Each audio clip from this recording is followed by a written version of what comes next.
Hi, welcome back on the Do-It-Yourself channel. Today I'm gonna show you how to do the hard reset of your Huawei Y5 2019.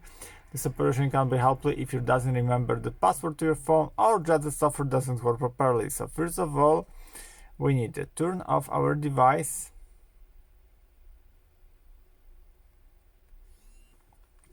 After that, press and hold volume up and power button together. Still holding. Release power button, still holding volume up. After you're gonna see the logo Huawei.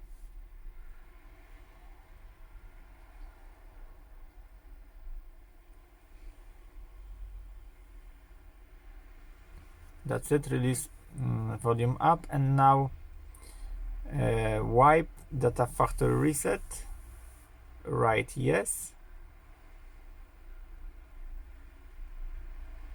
and now waiting until the phone gonna be delete all the data from your phone.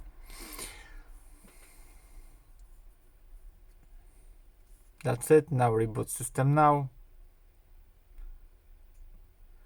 and phone gonna be start with the new brand firmware on your phone without any passcode and password on your phone. So I hope the video is helpful for you. If yes, you can leave like, leave comment and leave subscribe, and see you by next video. Hey.